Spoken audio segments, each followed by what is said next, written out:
오늘은 코로나19 관련 소식으로 시작하겠습니다. 스튜디오에 장현수 기자 나와 있습니다. 안녕하십니까? 네, 수도권을 중심으로 한 감염세가 쉽사리 잦아들지가 않고 있는 것 같죠. 네, 맞습니다. 지난 6일과 7일 모두 50명이 넘는 확진자가 수도권을 중심으로 발생했는데요. 특히 서울 지역 방문 판매 업체와 탁구장 등 새로운 곳에서 집단 감염이 생겨났고 수도권 교회 관련 확진자도 늘고 있어 우려되는 상황입니다. 집단 감염 위험이 이어지는 가운데 초등학교 5, 6학년과 중학교 1학년 학생들이 등교하면서 전국 초중고생 595만 명의 순차 등교가 마무리됐는데요. 네. 방역당국도 학교 내 집단 감염을 막기 위해 상황을 주시하고 있습니다. 네, 이 바이러스의 수도권 확산세가 좀 하루빨리 멈춰야 될 것 같습니다. 지난 주일에 눈여겨볼 만한 교회 풍경이 있었을까요? 네, 교회 입구에 QR코드 기계가 등장했는데요. 네. 정부가 지난 1일부터 코로나19 확산 방지를 위해 전자출입 명부 시스템을 시범 도입했습니다. 이 시스템은 7일까지 중앙성결교회를 포함해 19개 시설에서 시범 운영을 거친 뒤 전국으로 확대될 예정입니다. 네. 지난 7일 서울 종로구에 위치한 중앙성결교회를 찾아가 봤는데요. 안전한 예배 만들기와 정부 시책 협력 차원의 일환으로 전자출입 명부 시스템이 잘 운영되고 있는 모습이었습니다. QR코드를 통해 출석을 확인하고 출석 명단을 관리해 교회 내 감염자 발생 시 적절한 조치를 취할 수 있게 된 건데요. 성도들은 스마트폰에 본인을 인증할 수 있는 QR코드를 띄워서 기계에 읽히면서 출입했습니다. 스마트폰 조작이 어려운 노년층 성도들은 예배 안내위원들이 직접 도와주기도 했습니다. 투명한 전자출입 명부 시스템이 교회 내 2차 감염 확산을 효과적으로 막을 수 있을지 주목됩니다. 네, 교회가 출입 명부를 정확하게 관리를 할수록 감염자가 나왔을 때 이제 방역 당국이 조치를 취하기도 쉽겠다 이런 생각이 드는데요. 초중고생들이 순차 등교를 마무리했다고 전해주셨는데 이에 따라서 이제 교회 학교들도 현장 예배 재개에 나선다고요. 네, 맞습니다. 사회적 거리두기에서 생활 방역의 단계에 접어들면서 교회 학교들의 현장 예배 재개도 본격화되는데요. 학교 개학과 발맞춰 교회 학교들이 더욱 기지개를 펴고 있는 분위기입니다. 물론 철저한 방역 지침 준수 아래 다음 세대를 바이러스로부터 보호하고 있는데요. 앞서 전자출입 명부 시스템을 운영하는 등 코로나19 방역에 앞장서고 있는 중앙성결교회 유치부 예배 현장에 저희 취재진이 직접 다녀왔습니다. 예배 전부터 교사들은 교보제를 소독하고 또 청소를 실시하면서 학생들을 맞을 준비를 하고 있었습니다. 학생들은 발열 체크를 거쳐 예배 장소로 들어왔고요. 또 서로 1에서 2m 간격을 두고 앉았습니다. 학생과 교사 모두 예외 없이 마스크를 착용하고 예배에 임했고 설교자 역시 마스크를 쓰고 말씀을 전했습니다. 학생들끼리 접촉하는 공동체 활동은 없었습니다.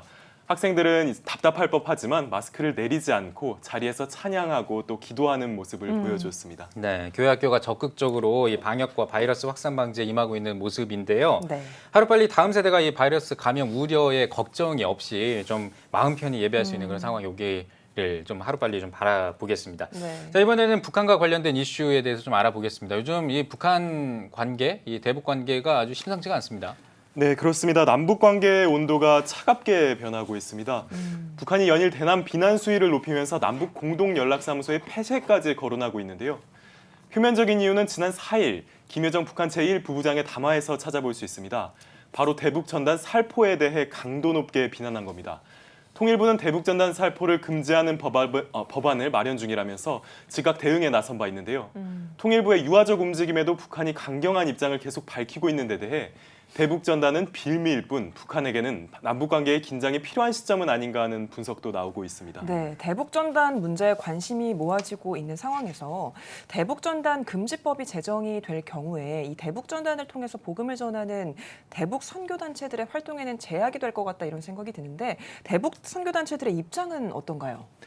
네, 통일부가 대북 전단 살포 금지 법률안을 준비 중이라고 밝힌 데다가 청와대도 대북비라는 백해 무익한 행위라고 강조한 현 상황에서 대북 전단을 통한 선교는 위축될 수밖에 없는 상황입니다.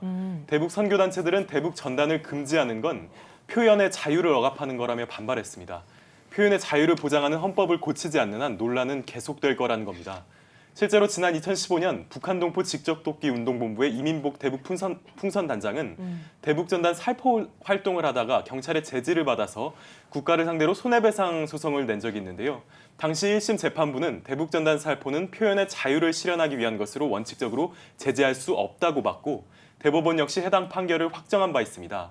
이 대북 풍선 단장은 대북 전단을 보내는 행위는 북한 주민들에게 아무 위해를 가하지 않는다는 점도 강조했습니다.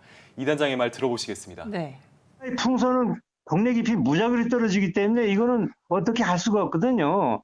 거기에 우리가 전도하는 방법이 진짜 가장 효과적인 거죠. 찬송가 가르치는 대로. 그런데 이거를 종교 선전의 자유, 표현의 자유를 헌법으로 규정했다. 이게 말이 됩니까? 이게 뭐 사회주의국가입니까? 이게 무슨 나라입니까? 이게?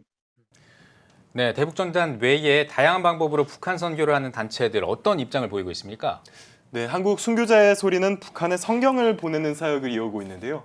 순교자의 소리 측은 안전한 고도 헬륨 풍선을 사용해 북한에 성경을 보내고 있는 만큼 북한 주민에게는 전혀 위험이 없다며 현재로서는 위법성이 없는 만큼 성경 보내기 사역을 계속 이어가겠다고 강한 사역 의지를 밝혔습니다. 인터뷰 내용 들어보시겠습니다. 네.